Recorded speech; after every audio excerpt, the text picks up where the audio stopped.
Rafiki yangu mmoja aliniuliza swali la muhimu sana. Akanambia mbona nafanya kazi ndani ya muda mrefu lakini sina maendeleo yoyote. Nikamwambia unakosa elimu ya fedha. Elimu ya fedha haipo kabisa. Sasa leo nataka nimfundishe kwa nini anafanya kazi muda mrefu lakini maisha yake yanakuwa vile vile. Miaka nenda, miaka rudi. Sasa hapa tuna poor people na rich people. Sasa hizi ni financial statement za watu.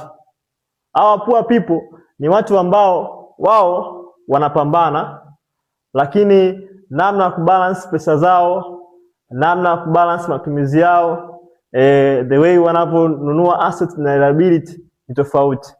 Hawa watu wengi, watu maskini ambao wana uwezo wa kati, wao wengi wanadhania liability ni asset. Kwa hiyo wanakuwa wanamiliki liability nyingi, wanadhani asset. Jamani, liability ni vitu ambavyo vinachukua hela, vina matumizi mengi ambayo hayana faida. Sasa huyu mtu, hii ndio income yake. Kiangalia, hii ndio income yake. Let's say hii ndio income yake ndani ya mwezi mmoja. Kwa hiyo huyu mtu kwenye huo mwezi mmoja, yeye hiyo income ananunua liability. Liability ni nyingi sana. Hii ni liability zinakuwa nyingi sana. Lakini expensive zake zinakuwa nazo ni nyingi. Ukiangalia asset hapa kwenye 100% anamiliki asset 10%. Lakini liability anamiliki 50%. Alafu expensive let's say 30. Sasa ukiangalia hapa mgawanyo wake wa pesa, mwisho wa siku hela zinaisha.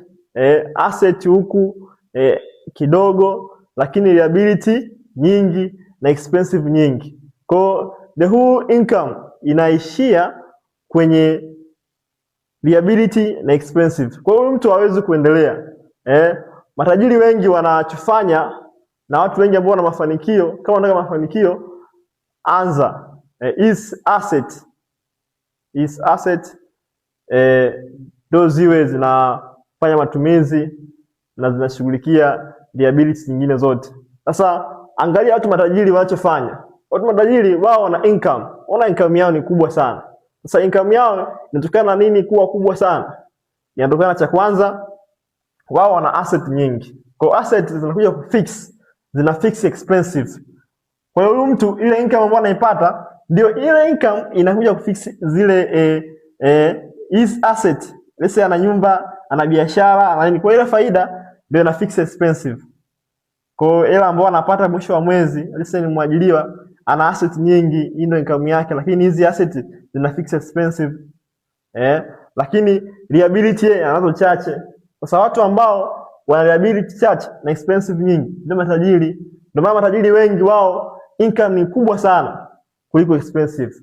Lakini maskini wao wanakuwa na expensive nyingi, lakini pia wanakuwa na liability nyingi. Sasa kwa mzunguko huu, kwa financial statement hii, it means kuwa huyu mtu hawezi kufanikiwa na hawezi kuwa tajiri.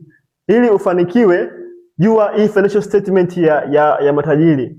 Hii financial statement ni nzuri sana. Tengeneza asset.